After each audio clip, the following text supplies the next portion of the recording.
Assalamualaikum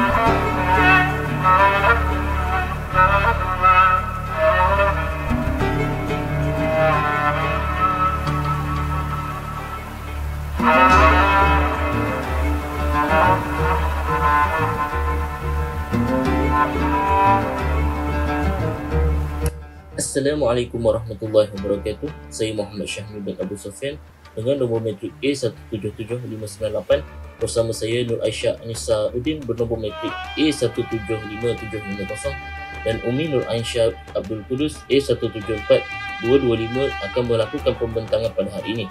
Terima kasih kepada Ustaz Izzat Azra'i Jamsari yang merupakan Ketua Projek GUP 2019027 yang merupakan pensyarah kanan Arabik FPI UKM yang memberikan peluang kepada kumpulan kami untuk membentangkan tugasan kami yang diambil daripada buku Islam di Sisili yang bertajuk Ketibaan Islam di Spanyol. Dalam bab yang kami pilih dibahagikan kepada 5 isi kandungan, iaitu pembukaan Spanyol dan penguasaan Islam ke atas Cordoba. Yang kedua, Spanyol di bawah pemerintahan Bani Umayyah di Damsyik. Yang ketiga, pentadbiran wilayah. Yang keempat, ekspedisi ke Perancis. Dan yang kelima ialah keresahan di kalangan penduduk Spanyol. Seterusnya kita masuk kepada pembukaan Spanyol dan penguasaan Islam ke atas Cordoba. Sebelum ketibaan Islam di Spanyol, pergaduhan berlaku antara Witiza, Raja Visigot dan Roderick. Roderick menjadi Raja Spanyol setelah menewaskan dan membunuh Witiza. Roderick adalah raja yang tamak, harta dan kuasa serta suka kepada hiburan. Pergaduhan antara Roderick dan Julian, iaitu Gubernur Ceuta di Septem, tercetus disebabkan Roderick mencabuli kehormatan Florinda, iaitu anak perempuan kepada Julian yang belajar di Toledo yang berpusat di pusat pemerintahan kerajaan Visigot. Witiza yang merupakan kawan baik Julian dipecat dan dibunuh oleh Roderick sehingga menyebabkan Julian bertambah benci padanya. Kita masuk kepada permulaan kerajaan Islam melakukan ekspedisi ke Spanyol. Julian bertemu dengan Musa bin Nusair, iaitu Gubernur Afrika Utara di Qairawan. Bertujuan Julian berhasrat supaya Musa dan tenteranya menyerang kerajaan Roderick dan memerintah Spanyol. Julian berbaik-baik dengan Musa dengan menceritakan tentang kekayaan dan keindahan yang terdapat di Spanyol sehingga Musa curiga dengan sikap Julian terhadap orang Islam. Khalifah Al-Walid yang berpusat di Damsyik membenarkan Musa menghantar seramai 500 orang tentera yang dipimpin olehnya. Pada 710 Masihi, Julian menyediakan kapal untuk tentera Tarif. Pada Julai 710 Masihi, tentera Tarif berlabuh di pantai selatan Spanyol yang dikenali sebagai Tarifan, iaitu diambil daripada kalimah Tarif. Tarif menyerang Tanjung Algeciras, yakni Al-Jazirah Al-Hadra, lalu menang dalam pertempuran tersebut. Pada 711 Masihi, terdapat 7,000 orang Islam yang berketurunan Barbar di bawah pemerintahan Tariq bin Ziyad di bawah naungan Musa bin Nusair telah menyeberangi Gibraltar menaiki kapal yang disediakan oleh Julian. Tentera Tariq berkemah di Tangier dan Algeciras sehingga berita tersebut sampai ke pengetahuan Roderick. Lalu Roderick menyerang orang Islam di selatan Spanyol. Seterusnya, pertempuran tercetus di kawasan di Rio Barbate, iaitu berdekatan Wadi. Pada 19 Julai 711 Masihi, Roderick tewas dan terbunuh dalam pertempuran. Kita masuk kepada kemenangan kerajaan Islam di Spanyol. Kemenangan orang Islam telah memberi peluang untuk menakluki Spanyol. Tariq terus mara ke Cordoba. Seterusnya, dalam perjalanan ke Cordoba berlaku pertempuran kecil di mana kaum Yahudi bersama kaum-kaum lain tidak sukakan cara pemerintahan Visigot. Tariq mara ke pusat pemerintahan Visigot di Toledo. Pada Oktober 711 Masihi, Cordoba menyerah kalah dan sekaligus kerajaan Islam menguasainya. Seterusnya kita masuk kepada kehadiran Musa bin Nusair ke Spanyol. Kemenangan ke atas Toledo telah memberi suntikan semangat kepada Musa bin Nusair untuk ke Spanyol bersama 18,000 orang tentera. Pada Julai 712 Masihi, Musa bersama angkatan tenteranya merentasi Gibraltar dan terus ke Seville untuk menawannya serta kawasan sekitarnya. Seterusnya Musa menuju ke Merida. Pada 713 Masihi, tentera Visigot cuba bertahan dan akhirnya menyerah kalah. Musa dan Tariq bertemu di Talavera. Seterusnya kita masuk kepada ekspedisi kerajaan Islam ke wilayah-wilayah sekitar Sepanyol. Pada 714 Masihi, tentera Musa menawan bandar Saragossa, lalu dihantar pula ke ekspedisi ke Narbonne dan Tenggara Perancis iaitu jajahan takluk kerajaan Visigot. Mereka mula bergerak ke barat untuk menawan Asturias. Tariq berjaya menawan Lyon dan Astorga. Kemudian Musa dan Tariq dipanggil pulang oleh Khalifah Al-Walid di Damsyik, tetapi yang pulang hanya Musa sahaja pada Februari 715 Masihi.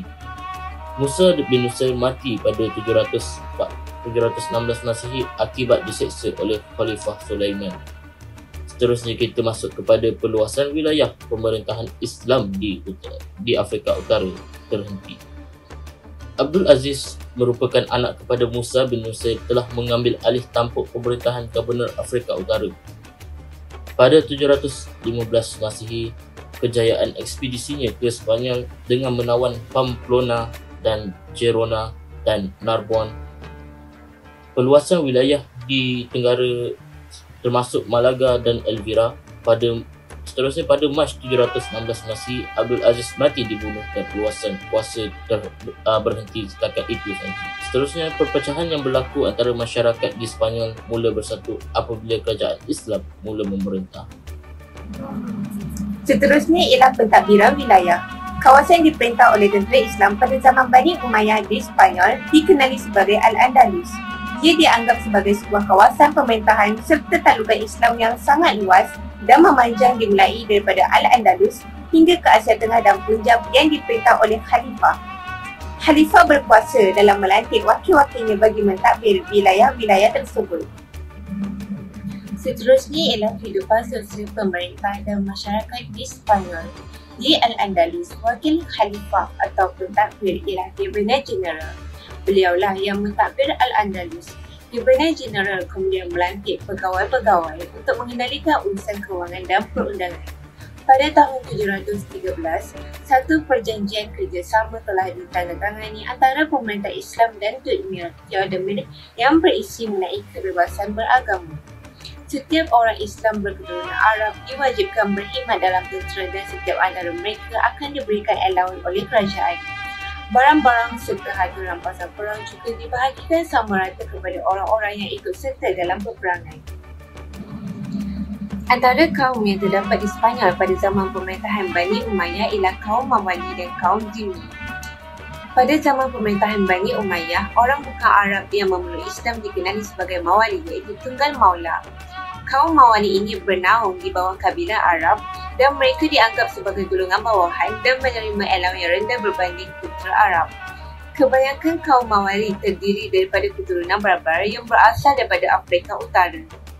Ketidakpuasan hati kaum Mawali yang merasa kurang senang terhadap pemerintahan Bani Umayyah dalam membeza-bezakan orang Arab dan bukan Arab menjadi salah satu faktor kejatuhan kerajaan Bani Umayyah di Damsyik.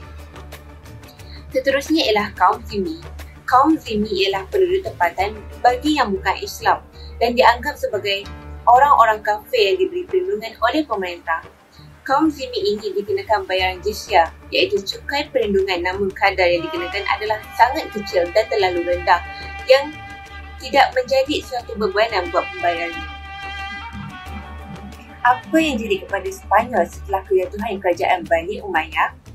Selepas kejatuhan kerajaan Bani Umayyah di Damsyik, sikap diskriminasi terhadap orang bukan Arab hampir lenyap dan kaum barbar yang tinggal di Sepanyol telah menikmati kebebasan. Ketika Al-Andalus berada di bawah pemerintahan Khalifah Bani Umayyah, ia ditadbir oleh Gubernur Jeneral Bani Umayyah di Afrika iaitu Tunisia yang berpusat di Kairawan dan sekaligus menyebabkan perhubungan antara Al-Andalus dan Afrika lebih mudah dan dekat. Antara tahun 718 hingga 756 Masihi, seramai 20 gubernur yang mentadbir Al-Andalus dan gubernur terakhir yang mentadbir Al-Andalus adalah Yusuf bin Abdul Rahman Al-Fihri yang dilantik pada tahun 747 Masihi.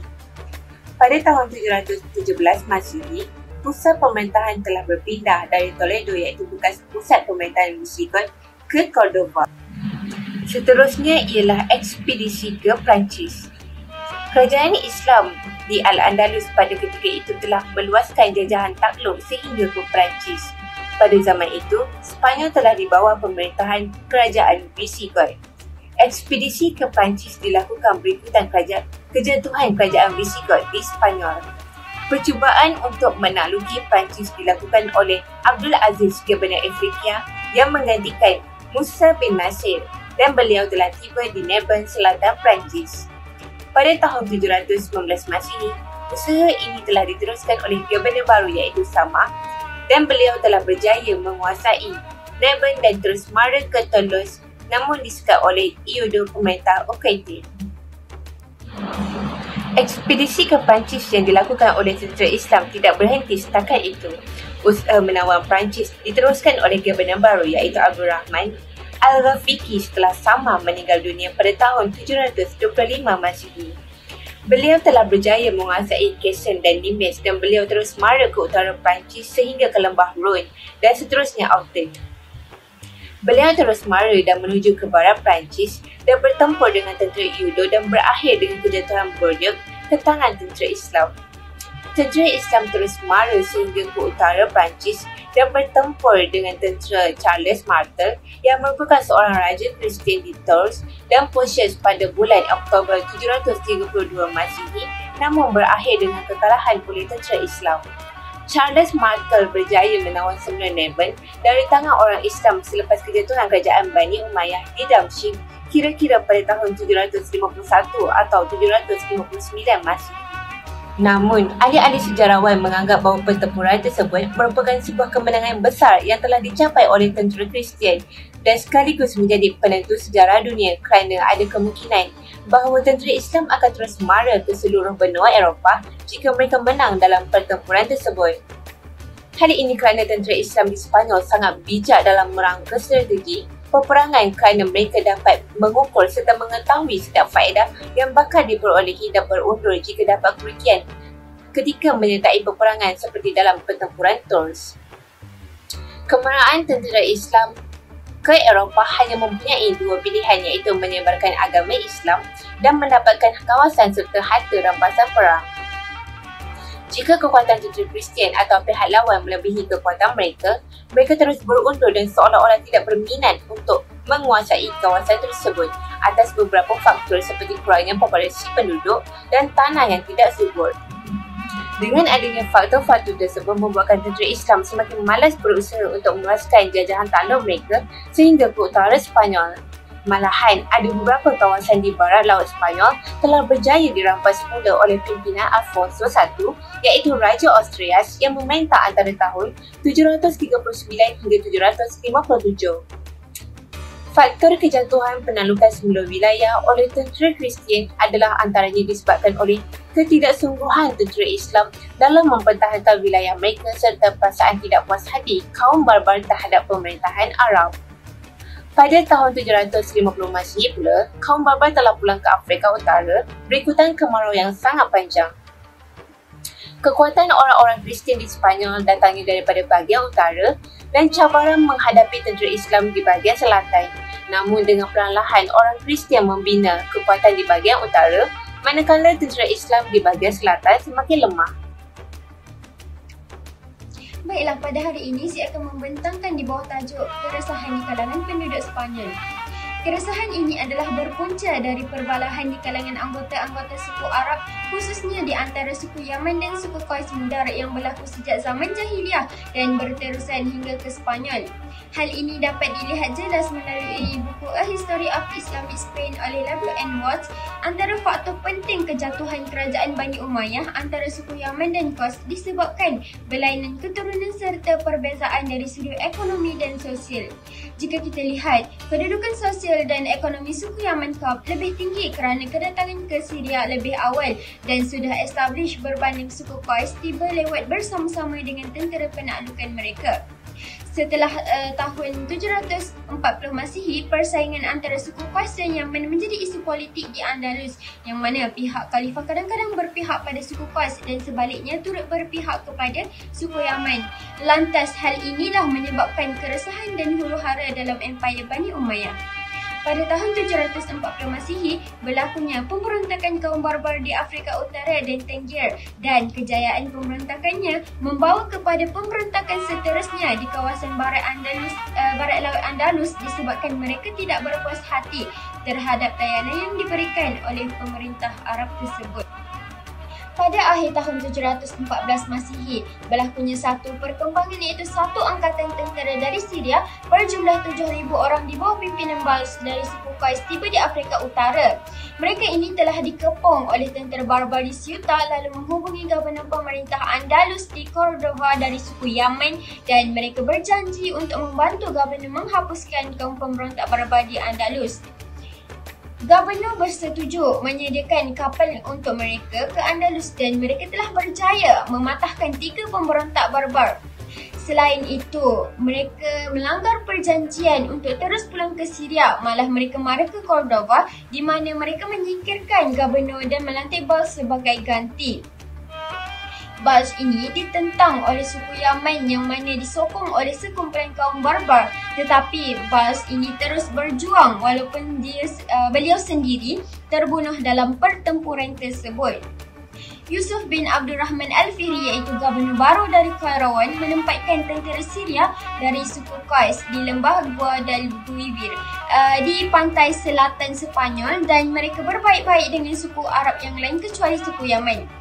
Pada tahun 755 Masihi, puak Yaman mencabar suku Qais yang disokong kuat oleh Gubernur Andalus iaitu Yusuf Al-Fihri dari suku Qais.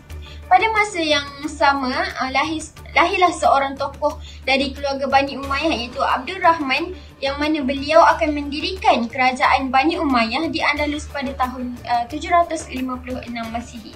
Sekian itu daripada saya. Terima kasih.